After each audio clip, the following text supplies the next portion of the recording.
the tweets where when I'm really specific, when there's not inflammatory language, which I try not to use unless there's something that, if I'm really pissed off, I'm going to use inflammatory language. But if I'm just trying to disseminate information, if there's just an article that I think people should read, I try to summarize the article as much as possible. I think the people who follow me on Twitter want that. They want information. They don't want to hear me, yelling about the same thing over and over again. And I don't want to do that.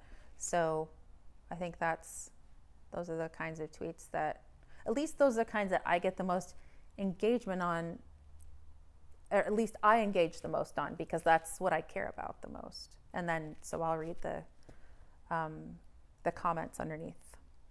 When people leave comments, and I'll reply. So there are group DM rooms where, some of them are for candidates, some are for political ideas, I'm sure that lots of people have lots of different kinds of Twitter rooms, but the ones that I'm in are typically for that, and you can have up to 50 people in one room.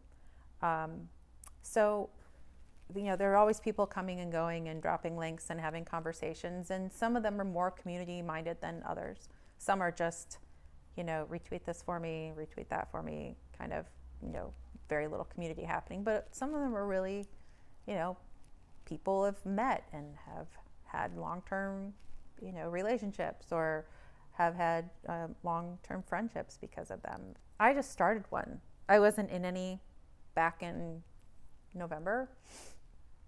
So I just started one and asked a couple of people that I'd been following on Twitter for a long time, or who had been following me, if they wanted to join. And so we had 10 people in there, and then somebody else started one, and it's kind of word of mouth. It's not really a secret that it happens, but nobody says, hey, join my Twitter room. It's not like that. You have to be invited, and you have to know, somebody who's in the room, because otherwise that person can't invite you. So I think that, I think a lot of people don't know, because there's no, sign up link for a Twitter DM. There's the women's group that I'm in. That's the one that I was talking about with the famous people, that it's just women's issues. They're all Democratic activists in their own right, in addition to the other stuff that they do. But then, so there's that. There's a Russia room. There's one just for LGBTQIA plus rights. I'm in like 100 of them. It's really difficult to navigate through. I mean, think about, you have 100 DMs, right? And just scroll through them. It's hard to figure them out. Well, imagine those 100 DMs being updated every literally 5 seconds. So, how do you keep up? You can't.